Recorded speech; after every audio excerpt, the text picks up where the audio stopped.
Hello everyone, and welcome to the Trada webinar, the Marketing Department of the Future, Crowdsourcing Content and Distributing Across Channels. We are very happy to have you here today. We have a couple of truly fantastic guests, and we are very much looking forward to the conversation today. I'm just going to go over a couple of logistics before we start. First of all, we very much encourage you to use the hashtag SMB Crowdsourcing. Tweet out the things that Mark and Tatiana, our excellent guests, are saying today. You know, if you hear something particularly poignant or interesting or valuable or awesome, please tweet it out. Use the hashtag. We will be choosing one of you at random and hooking you up with an awesome $25 ThinkGeek gift card. If you haven't been to thinkgeek.com, they have a lot of really interesting, funny, useful, awesome gifts for yourself, and $25 will get you down the path of a really cool t-shirt.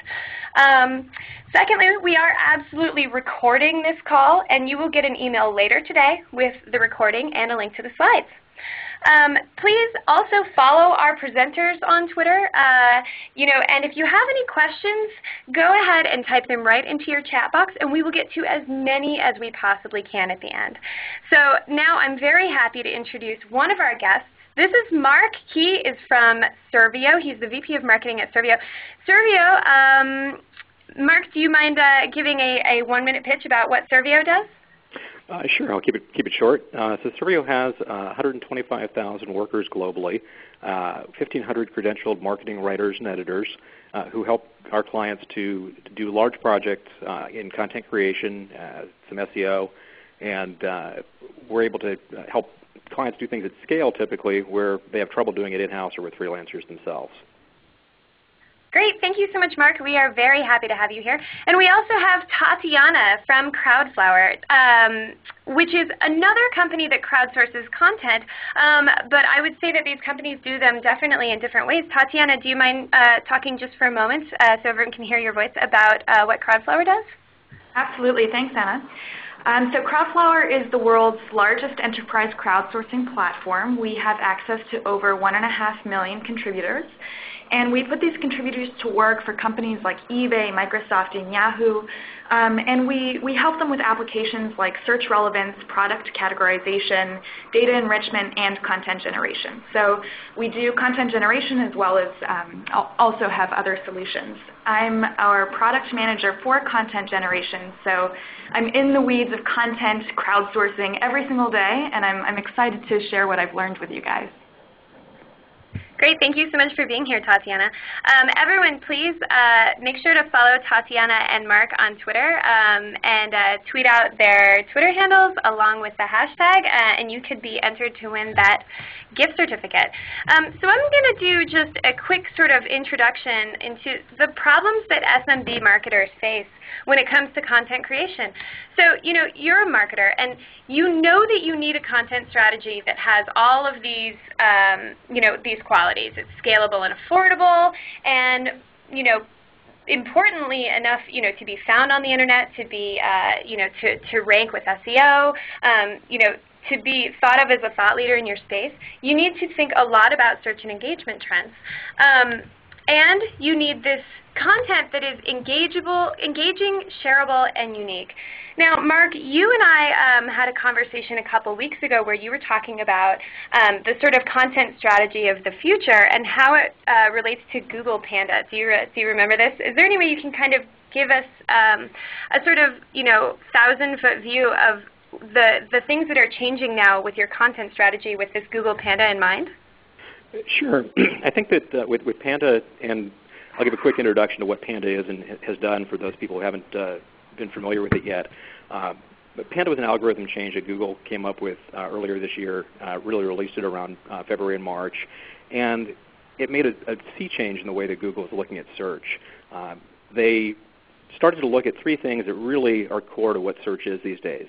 They're looking for content that's unique, engaging, and shareable. And some of the things that were done differently than were done previously is that content duplication, where you would take content from another site, whether it was syndicated or you grabbed a blog post from another site, that used to be looked at as a legitimate way of sharing, and now if you have content that's duplicated from another site, that's causing problems in your search rankings. And so the urgency for having unique content has really changed with the advent of Panda. It's made a significant impact. And the change is based around how Google wants their searchers to have a search experience. They look at it and say that they want their searchers to come in and have an experience that feels like what's happening today in social media. People aren't coming in and getting the same experience that they used to. They're learning, they're sharing, they're engaging, and they're looking at things much differently than they did even a year ago. So Google's looking at things like Facebook likes, they're looking at plus ones, and when we talk about, is content engaging, is it shareable, people say, well, how does Google know that content is engaging? How do they know that it's shareable? And they really do know, because if people go to a site and bounce right off of it because the content doesn't meet their needs, Google knows it pretty quickly. They measure all of that. And so the stickier the content is, the more engaging it is, the more Google's going to like it. Thanks so much, Mark. Yeah, so I think this is definitely something that SMB marketers think about a lot, whether or not they are, an e-commerce company, a lead generation company. There are a lot of different things that we can focus on, and a lot of different types of content out there that need to be created. But with most SMB marketers, we are a tiny marketing team, up against the world. This is something that, a lot of people, have issues with. So, the whole point of this webinar is to talk about how crowdsourcing can solve this problem. Crowdsourcing is the process of handing tasks that are traditionally performed by one person to a crowd of people, and this comes with a lot of benefits. Hiring is simplified. Most crowdsourcing platforms have this ability to sort of have, a crowd of people available for you, and you can sort of just choose the person or people who are best for your task without having to do this long hiring process. They don't have to sign W-2 forms. They don't have to come in. You don't have to buy them a desk. You can get results quickly because you're basically just asking for work, and work is performed for you. There's a wider range of talent than there would normally be in your community. When you put many minds to work on a problem, you see this great diversity of thinking. Mark and Tatiana and I may be working on a project together, and we will probably solve problems in different ways. But if we are all working on a project at the same time, we have the benefit of all three of our minds put together. And then finally, because of a lot of these things, many times it's pay per performance, and because of this simplified hiring, to the SMB marketer, there's a lower cost overall. So many, many benefits. I just want to take a moment to run a little poll here. So if you wouldn't mind clicking directly onto your screen, and I will wait a moment to watch all the responses come in. Do you use crowdsourcing to complete tasks for your business? And I'm going to give you just a moment for this to come in, and then we're going to get to some panel questions. So please remember, if you have questions that we are not currently answering, please go ahead and type them directly into your chat box, because we will answer absolutely as many questions as we possibly can at the end. And if you have a question that's for a specific panelist, whether it's for Mark from Servio or Tatiana from Crowdflower, please indicate that, and I will make sure that the question gets to the right person. All right, I'm going to give you one more second to click on your screen. All right, let's move forward. Here are our results. Twice as many people are not currently using crowdsourcing for their business. I hope we'll be able to convince you otherwise by the end of this. So Mark touched a little bit on, fundamentally what the content that you create, like the goals that it needs to accomplish, but can we talk a little bit about, as an SMB marketer, what specific kind of content do I need? Tatiana, do you mind starting off with this? Just, you can talk about the different types of businesses and what types of content they need. Absolutely, definitely. So I would encourage everybody to think creatively about the content that you're crowdsourcing. There's a really large range that we see. I'll give a few examples. I'm sure Mark has others. So one example of content is building a community on your site. Often you might have user-generated questions, and you want to very much seed that community. Something that you can crowdsource to light the fire of that community is answers to those user-generated questions. You might want to make sure that products that you're selling on your site have fresh content. As Mark mentioned, Panda doesn't fare well with duplicated content, so you don't want to reuse the manufacturer description of a product. You want that product description to be rewritten. So the product area is a one that's very ripe for content generation. Product reviews are an excellent area for content generation and content editing. There's some amazing studies out there that product reviews that are well written, that have proper spelling, no matter what they say, have higher ROI. So making sure that product reviews on your site are well written, have proper grammar, that's something that can have great ROI for you. And then thinking very creatively about content, you don't just have to generate writing. There are other types of content as well you can think about. We recently worked with Yahoo to crowdsource the generation of weather-related images for a weather app. So generation can range from writing to images to audio, so definitely think creatively. Awesome. And Mark, do you mind talking a little bit about how important having a great body of content is for your SEO? Sure. So having great content really does a couple of things for you on the SEO side. First, you're going to be able to get the long-tail keywords that you wouldn't be able to pick up otherwise. If you're trying to focus on, as a small business marketer, the high-tail keywords from the front end, like credit cards or insurance, you're going to have a really tough time. But content gives you the ability to generate traffic on keywords that are going to be just as valuable in the aggregate for you as those big head-tail keywords, but with a lot less challenge, a lot less competition. So what most people do is they'll try to create content that grabs those #1 rankings for a really tough keyword at first. They get frustrated and they give up. But the way to do it is to create content that has little competition, but if you've got 100 pieces of content, adds up to a big head-tail keyword. And that's, I think, a great way for small business marketers or medium-sized marketers to approach the problem from the SEO side without having to face the challenges that they're going to if they're going after the big head-tail words. So I think a question that a lot of people have is, I'm a small business marketer.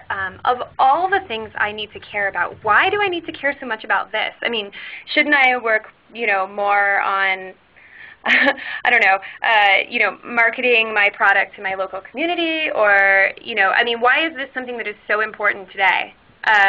Mark, do you mind elaborating? Sure. I think it's important for a couple of reasons. One is that more than ever, the traffic is being driven to your site, or being driven to your business by the web, by mobile, by all the engagement points that people are using in social. And so to ignore that is really create a problem for you long-term down the line. You're going to end up like a Borders Books. You end up like Kodak almost did by assuming that things are just going to stay the same, and they're not. Things are changing pretty dramatically. The other thing is that the way that people are buying these days has changed dramatically, even in the last 2 years. They want to come onto a site and learn about a product rather than be sold about it. And that's the key change. So I think the content that you want to create is really doing two things. One is it's driving traffic, but it also is going to help to sell your product in a non-selling way. People want to be helped, not sold, and by creating content that actually explains what you do, teaches them about what you're selling, teaches them how to buy, what to look for if they're looking at competitors. All of that really engages the customer, builds trust, and that's going to be the kind of content that's going to allow you to have them as part of your community. It's great to go out and do local community outreach, but you can't ignore the web side of it. Awesome. So, guys, if you have questions, please enter them into the chat box, and we'll answer them at the end. Although I wanted to grab this one that I just saw. Ben wants to know, okay, we know the importance of unique, engaging, and shareable content. How can you guys help? Tatiana, do you mind taking a moment to talk a little bit about how crowdsourcing can just make this easier, more scalable? Oh, absolutely.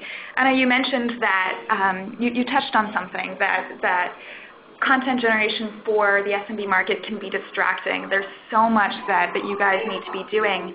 And what's very valuable about a company like Crowdflower is that we can act as a sort of black box for you. So you give us a set of keywords, for example, or simple instructions for the type of content that you need, and then you can kind of step back and be hands-off. And what we'll do on our end is send that to our network of content writers and then send that back to you. And it's complete, it's edited, it's reviewed, and you know that it's high quality because it's gone through the statistical quality control mechanisms that are on our end. So that's definitely what I would say is the advantage of what we can do, is that kind of black box peace of mind for your content. And Mark, do you mind commenting on that as well? Sure. So, Servio does something that's akin to what we call a virtual assembly line for content, and it's an assembly line in the best possible use of the metaphor.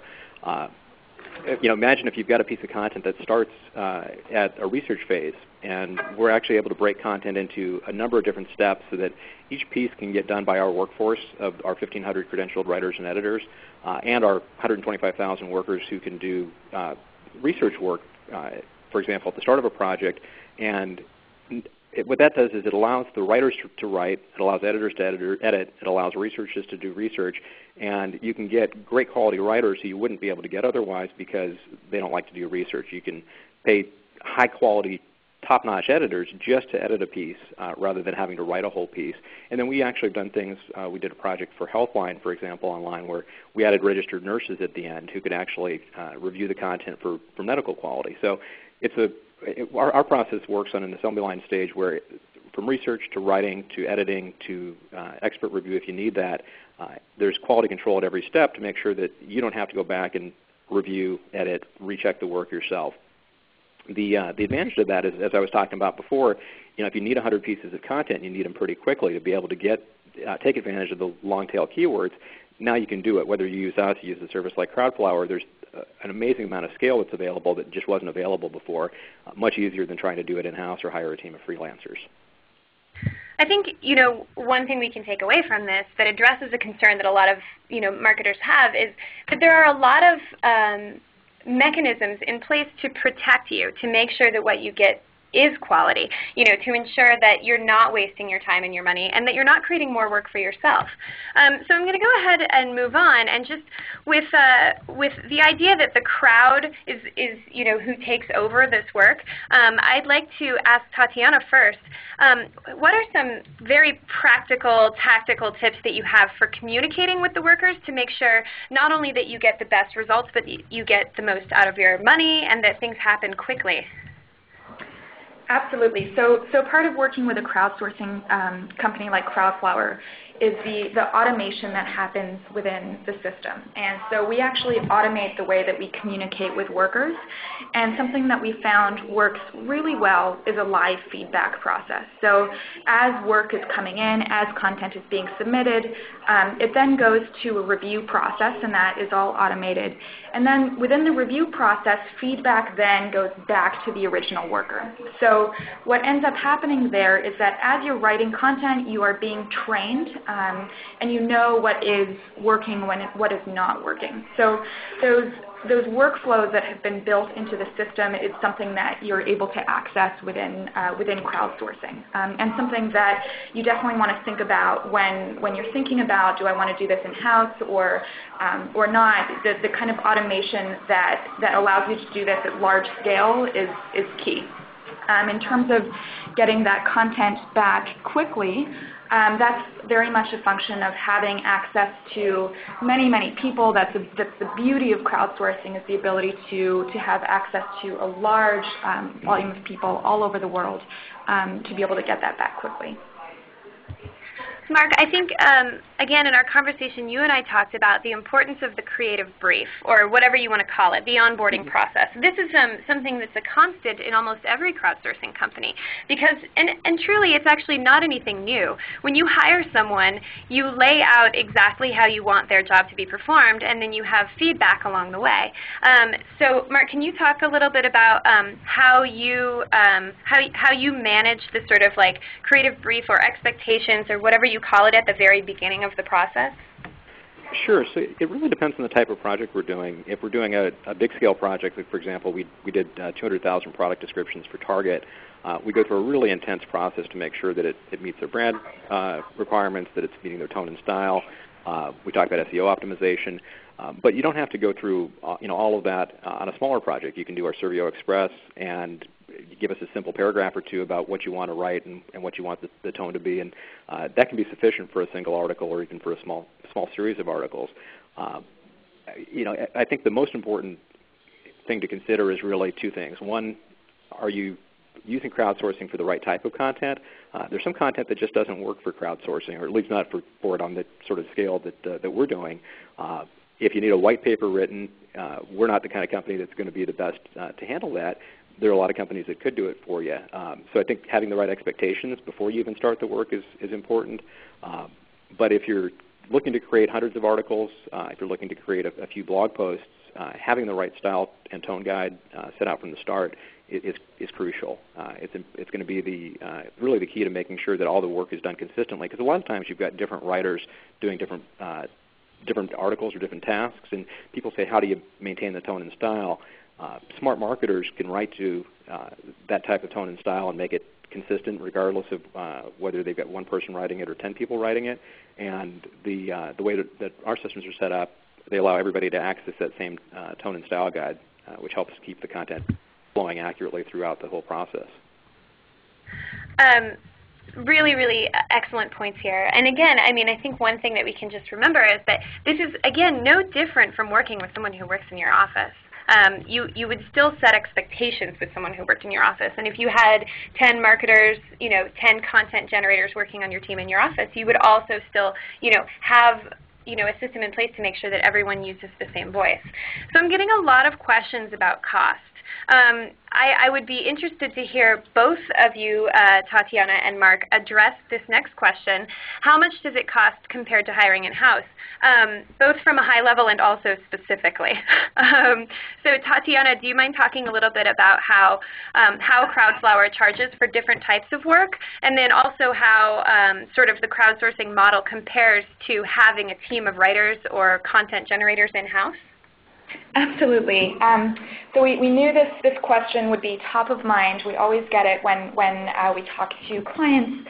And we ran some numbers yesterday that we thought would be fun to share. So I'll just go over a few of them. So at the very, very high level of content writing, we've got a guy like Michael Lewis writing for Vanity Fair, and we found that he gets paid $20 a word. A Rolling Stone writer gets paid $3 a word. We then looked at Demand Media. Demand Media is a major player in the crowdsourced content space, and they charge about 4 cents a word. So for Crowdflower, we focus very much on really massive scale short form content, and that's what sets us apart. So short form product descriptions, short form Q&A, and so for that short form type of content, our cost is about 1 cent to 2 cents per word based on what exactly you're looking for. So it's really fun to think about the really large range there from a professional writer to crowdsourced content. You can obviously see the range from 1 cent to 2 cents is pretty low compared to what you would charge for an article at $3 a word. And Mark, Servio, as you like to say, has more of an assembly line setup. And so one of the things I thought was really valuable that you told me about your company is that, in some of the pieces that you create, you have an expert who comes in and just looks over it to make sure everything looks good. Now, in the real world, we would have to hire that expert and, I don't know, have them, we wouldn't be able to hire them for 3 minutes like we're able to with Servio. So I think that can really impact the cost as well. Can you comment on that? Sure. So we've got a range of services that, from high volume content creation at scale, writing hundreds of thousands of product descriptions, or we're doing thousands of blog posts for Walgreens on health and beauty and photography, down to or up to lower quantity, a little bit more focused, something that might be more interesting to the SMB market, where you don't have to do thousands of articles. And it's a product we're calling Servio Express. You can go to our website and do it live right now, you basically upload your topic, tell us what you want to write about. It's 8 cents a word. You get your article back in 72 hours guaranteed, and it's a flat rate. You don't have to talk to a salesperson. You don't have to go through any kind of hand-holding process. So with us, there's a real wide range. If we're doing large-scale content, like the content we're doing for some of our retail partners, it could be in the 5 cents a word to 8 cents a word range, and then we'll have extras. So registered nurses, you made a great point. You don't want to pay a registered nurse $50 an hour to sit there and write an article for you, but to have her check it at the end to make sure that it meets medical standards only costs you a fraction of that. So I'm getting a few questions about, you guys have both mentioned some of the bigger brands that you work with, but most of the folks in our audience are actually smaller marketers. So can you talk a little bit about, specifically from this question, e-commerce content that you have created for a smaller marketer? Do you have any sort of case studies that you can talk about? Tatiana, do you have anything to begin with? Sure. We've worked with smaller marketers, especially on product. So we've done a lot of product descriptions and product review editing. So that's something where we can jump in right away. We've talked about the larger companies here at Crowdflower, but we work with really everybody.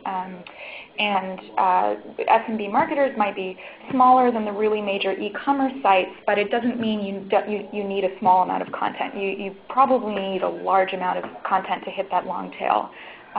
So I would say definitely don't count crowdsourcing out as a smaller business. So this is a question that that is sort of maybe a little bit less about applying crowdsourcing to the problem, but I'm sure that you both can answer. So now that I have all this content, now that it's created, how can I get the most out of my investment? So how can I distribute this across channels? In what are some innovative ways that I can use what you've created? Mark, do you mind beginning on this one?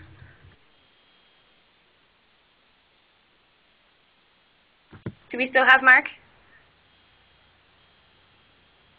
Okay. Tatiana, are you there? Do you mind Oh, Mark, are you there? Yeah, sorry about that, Anna. If I could go back to the last question for just a quick second, since it was about product description specifically.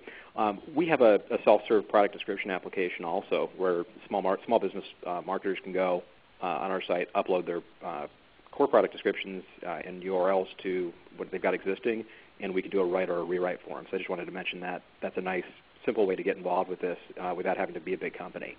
And as far as what you can do to get the most out of your content once you've created it, I think there's a lot of things that crowdsourcing can really help you with.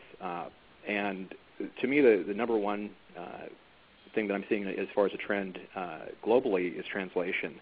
And the cost of translation used to be $40 to $60 a page minimum, and it used to be a master craftsman sitting in a room translating by hand. And there's services like MyGango, SmartLing, and Servio does translation as well, that use crowdsourcing to really get that cost down and help to get it to be much more efficient and effective. So even for small businesses, if you're selling products that can be delivered out of the country, or if you're selling services that people in your local community may not speak English as a first language, which is becoming more and more common, it's a great way to reach more people and to drive SEO without having to spend a ton of money like you used to have to. You can also do transcription. There's some platforms that actually run on top of Mechanical Turk, which do some really amazing things with transcription at costs that are just unbelievable compared to where they used to be. There's a company called, lost my train of thought for a second there. There's a company called SmartText that does it, and there's another company that I'll get you the name of at the end of the webinar that do a great job on being able to to deliver the content for you in transcription. And they're phenomenal ways to leverage the content that you've got. If you're able to take video or audio you've already got and turn that into text, the search engines can pick that up much more quickly and hone in on your content. And it's a great way to leverage your SEO. This is something we've actually just started doing at Trada. We have started transcribing our webinars, and then our intent is to paste the transcripts directly, onto our site. Where, I mean, if we think about all the work that goes into a webinar, and a lot of work goes into these webinars, this is just something that we should reuse again and again and again. It's so important to be smart about taking, this content that you've put so much work into and trying to leverage it in every way possible. So, Mechanical Turk, yes, a great tool for any sort of on-demand little kind of microtask stuff. And then I think we may have actually used the transcription service that you mentioned. Yeah, and it's actually, it's actually speaker text, just to correct myself there. Yeah, we tried it on some of our webinars, but we also tried it on a video that we already had the transcript of, so we could see how exact it was, and it was totally precise. The only thing they misspelled was our CEO's name, Neil, because his name is spelled weird. So really excellent results. We had amazing results with that. I want to go ahead and move on to all of our audience questions, because we have a lot of audience questions and really, really great questions. Before we do that, I'd like to just very quickly pitch our webinar that we have next week. This is the final installment in our 4-part Crowdsourcing for SMB Marketers series. Right Brains on Demand, crowdsourcing video. This is going to be a truly excellent webinar. We have Fergus from Wooshi, Peter from Genius Rocket, and then I will be weighing in a little bit because I do a lot of video promotion here. Some exciting news with YouTube lately. They have taken their YouTube promoted videos and turned them into basically an AdWords style sort of display-ish paid search video platform. So we'll talk a little bit about that and how, as an SMB marketer, video is in many ways, the content and marketing source that you're not using. It can be very daunting. It can feel like a huge investment. But as with content creation, it's made so much more accessible by crowdsourcing. So we will be having a great time in that webinar. If you would like to be signed up for our regular webinar series, which will mean that you're signed up for this, please go ahead and type "sign me up" into the chat box. And then finally, if you're a fan of crowdsourcing, the CrowdConf, which is the world's largest crowdsourcing event, is coming up. And Tatiana, would you like to take just a moment to talk about that? Absolutely. So CrowdConf, this is our 2nd annual CrowdConf. The first one last year was named very much as the launch of the crowdsourcing industry, and everybody who was a leader in the space of crowdsourcing was there. So we are so excited about this 2nd CrowdConf. If you're interested at all in crowdsourcing, I would definitely encourage signing up. There are 2 days to the conference. The first day actually consists of workshops, and those workshops are there to cover the basics of crowdsourcing. What is crowdsourcing? How does it work? And then the second day is to delve into very specific topics. They range from academic topics in crowdsourcing to financing. So just everything you could possibly be interested in crowdsourcing will be happening at CrowdConf. It's November 1st through 2nd in San Francisco. If you're interested, I would definitely reach out to Molly, Molly at crowdflower.com, and you've got a discount code on the slide. So really hope to meet you guys and see you guys there, and definitely encourage it. Everyone will be sharing this discount code in your follow-up emails, so no need to scribble it down now. Just look for it a little bit later.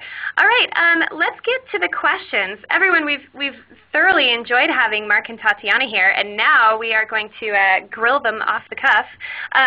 So I'm just going to kick this off. I'm going to ask Mark to answer this one. Tim wants to know, is crowdsourcing suitable for somewhat more expert verticals, such as blue collar and home improvement? And I believe this is in the context of content creation. Is there something that you could imagine that they should add here? So I think that's a great question. And with the right platform, you can certainly use crowdsourcing for more specific verticals. The one example I gave was medical articles we created for Healthline and added the registered nurses at the end. For Walgreens, we're using groups of enthusiasts that we're finding, and our platform happens to work on Facebook. That's where all of our 125,000 work from. And so we can use Facebook ads to target people who have specific things in their profile that indicate that they'd be a great fit to write about this topic. And it's amazing how well it works. We're able to build teams of really highly qualified writers who have specific vertical experience or interests, and we can get them into our system and get them working really quickly. So it's, I think it's a great opportunity to build on certain verticals. It gets a little bit trickier if you're talking about something like nuclear physics or organic chemistry, but you can certainly do it with things that people would be likely to have in their Facebook profile. Awesome. Here's a question that's slightly related, and I'd like Tatiana to take this one.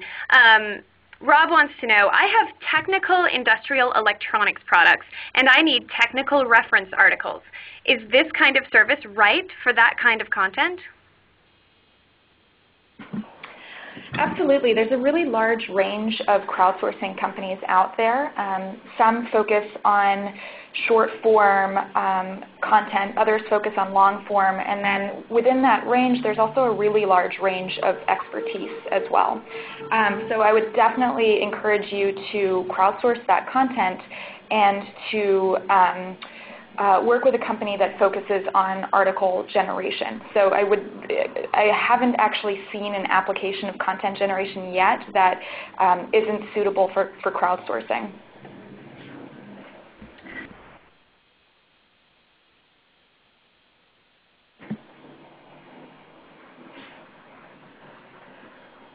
Anna?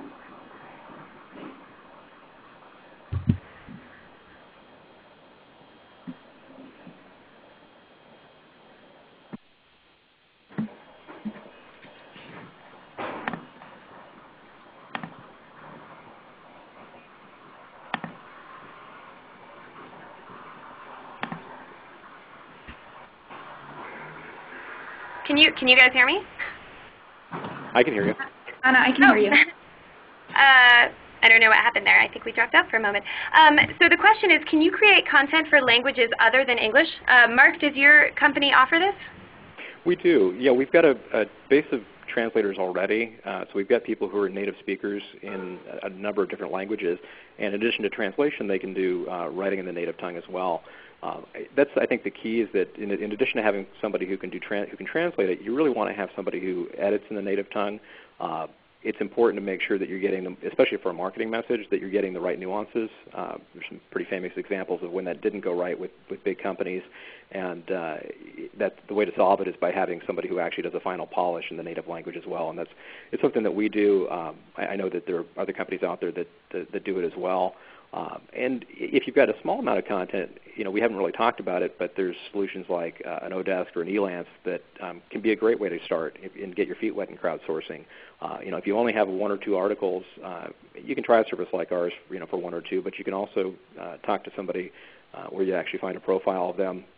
If you have a real specific need in a specific country, that may be an easy way to go to get started. And then if you need to scale it, you can talk to somebody like Crowdflower or us about that to keep it going moving forward.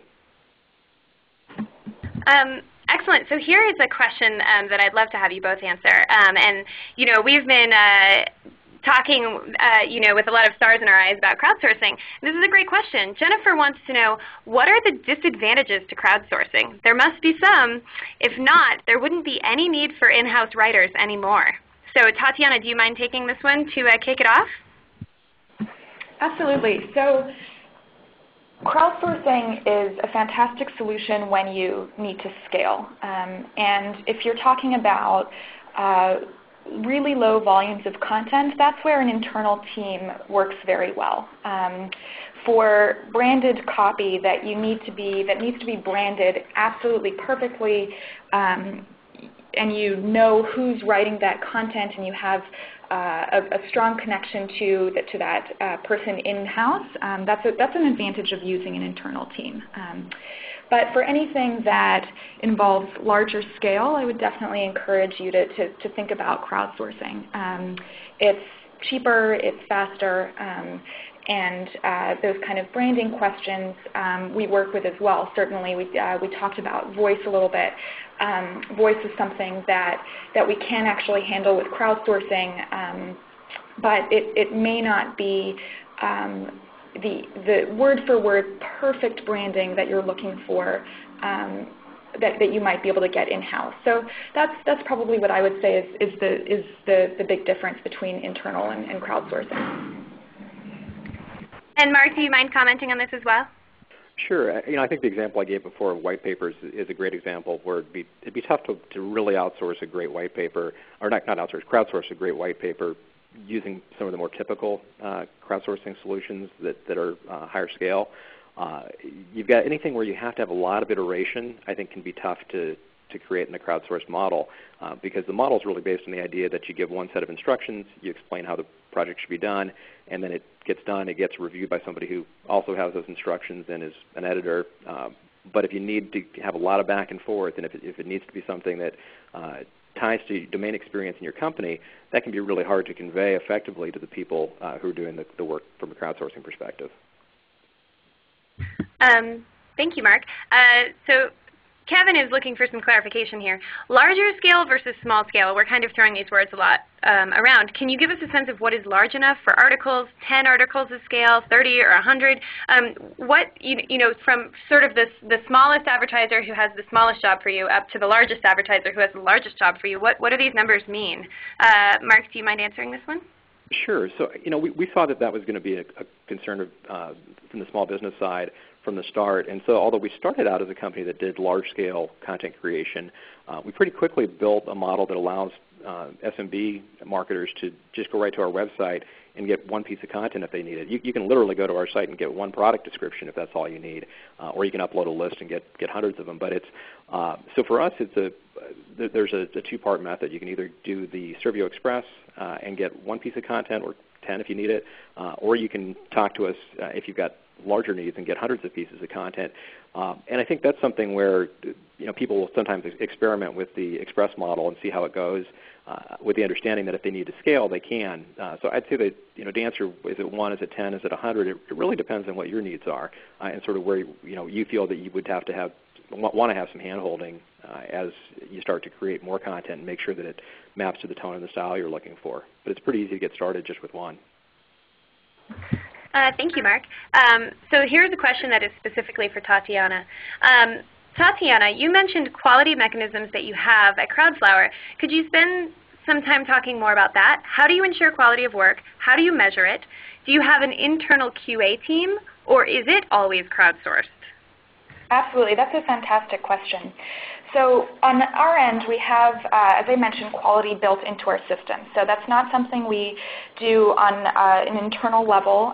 We produce hundreds of thousands of pieces of content a month, so not something, although we'd love to, obviously be able to touch every piece of content. We don't, and we don't really need to. And the reason is that we have a built-in peer review process into our system. So I'll walk you through that. We have one worker who creates a piece of content, will then send that content to multiple workers to review. And in that review process, we'll keep them on track with something that we call gold questions. So in that review process, workers are seeing examples of good and bad content, and they're being judged on how good they are at reviewing that content by how well they're doing on gold standard questions.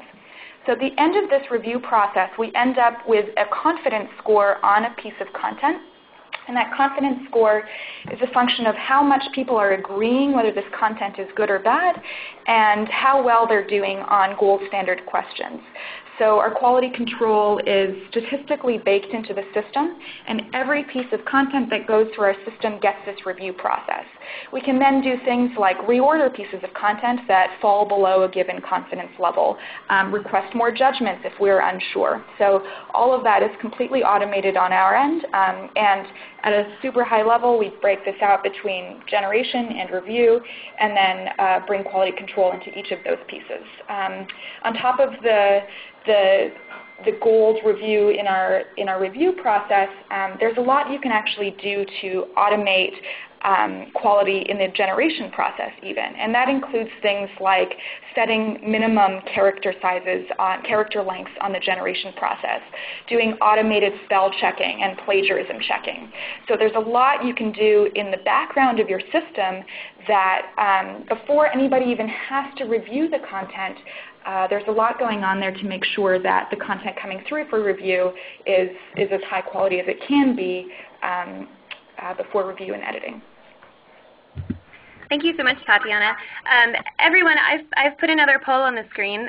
This is one that will just help us to make sure that we not only deliver the right content, but invite you specifically to the right content, webinars, and send you the right stuff in the future. If you don't mind clicking just directly under your screen and helping us to understand exactly what type of content you'd like to get from us, that would be very helpful. I'm going to take just a few more questions because I want to be respectful of your time. Ben has a very specific question. What is the optimal/average number of words in a product description? Mark, do you mind answering this one? Sure. We're actually doing some research on this right now, and the answer right now is it depends, which is not necessarily the answer you wanted to hear, Ben, but it depends a lot on what else you have on the page is what we're finding. There's so many variables from UGC, user-generated content, like reviews that go along with it, to the number of images, to the directory structure, where does that page live relative to your home page. To us, the answer would really be write enough content so that you can meet your core marketing needs for the product first. And to me, that's engaging content that explains the product, that talks a little bit to your brand voice. And if you sort of think of like the J. Peterman catalog, as an old school example of engaging content that people really like to read, that's what Google's looking for these days. It's engaging, it's shareable, it's linkable. And if you're able to create that kind of content, you're going to be successful regardless of how many words it is, as long as it meets a basic minimum standard, which these days is going to be 50 words or more, plus whatever additional content you have on your page. By the way, you still have a few more minutes to tweet out using the hashtag SMB crowdsourcing. The gift that we will be giving out to a random tweeter is a gift card to thinkgeek.com. Now, one of the reasons that I chose ThinkGeek is because they are a shining example of a company that has great content. Their content, their product descriptions, they make videos. It is entertaining, clever, very much sort of cultishly admired. And so whether or not you're the winner, you should definitely go check out that site. And for the record, I have no connection with them. I'm just a fangirl. So I'm going to take just one more question. Russ wants to know, if you transcribe video content, where is the best place to put that on your site or blog for Google to pick it up but not overwhelm the visitor to the site? So I will say for us, we just started going down this path, and if you go to our resources page at trada.com/resources, you will see that we have all of our webinars, our historical webinars where you can watch them. So we're going to build out some pages that will probably have a tab with the content in there. I agree that like a giant transcript of a video can be kind of a lot. I think there's definitely an art to placing this kind of content on your site so it doesn't look terrible. Mark, do you have any comments on this, given that you are the Google Panda expert? Yeah, I think that because it's text content, you want it to live as close to the really two things. Well, you want it to live as close to the start of your homepage as possible. So if you can have the link structure set up so that you're not burying it somewhere else on your site, that'll really help. I think that the second thing is you want it to be placed in pages where you're getting contextual links to other pages that also talk about the same thing. So if there's a place on your site where you've got a bunch of topics that are all similar, that's a great place to put it as well. Great, thanks, Mark. I said I would only take one more, but one just popped up that I think is really interesting. I'm going to ask Tatiana first, and then Mark, if you'd like to chime in. How do you determine how much time a writer will need for a project? Great, that's an awesome question. The crowdsourcing can be very confusing. How do you actually engage with the people that you're working with? And there's a really interesting model to Crowdflower, or crowdsourcing, and at least this is the way Crowdflower works. We don't actually have to set the amount of time that somebody works on a project. We send work out to our different labor channels. Mechanical Turk is one of them. And then anybody who's in the cloud can pick up a piece of content, write that content, and submit it. And then they can drop off if they want to. So they can work from anywhere for 5 minutes to hours. And that's not something that is set. It's not like a contract model with employees. And that's actually something that's very different about crowdsourcing and very exciting about it. It's a very free model of working. Mark, do you have anything to add? Sure. So, with our express services in particular, we deliver a service guarantee. So we promise that we'll get your articles back within 72 hours at a very minimum or maximum, and a lot of times a lot quicker than that. And we do it by having what we call a task checkout mechanism. So when someone takes on a writing task, let's assume it's just a clean writing task where there's no research ahead of it, we give, depending on the number of words it is, we'll allocate a specific amount of time that writer can work on that task. And if they don't finish it in that amount of time, the task will automatically get put back into the queue for someone else to do. And it's enough time that as long as they're able to sort of pay attention to that task and get it done, it'll get done quickly, and they're not going to get shut out of it. But it's also short enough time that we're able to consistently guarantee that content that gets delivered back to our clients in a timely way, so that they're not waiting for their article and blog post. Because a lot of times those can be newsworthy or timely, and they get pretty stale pretty quickly if they're not delivered when they need to be. Thanks, Mark. I think that's, I'm really glad that we have this question because, it gives a sort of realistic view of exactly what you can expect. This is awesome. Everyone, thank you so much for coming today. We're going to go ahead and wrap up. Please follow Mark and Tatiana on Twitter. They've had a lot to say today. Reach out to them. If we didn't get to your question, please follow with us later. Email Danny at dranda@trada.com. We will make sure that your question gets to the right person. We hope we'll see you next week at our crowdsourcing video webinar and at all of our future webinars. If you'd like to be signed up for our series, please go ahead and type sign me up right into the box. Again, thank you so much, and this is the end of the webinar.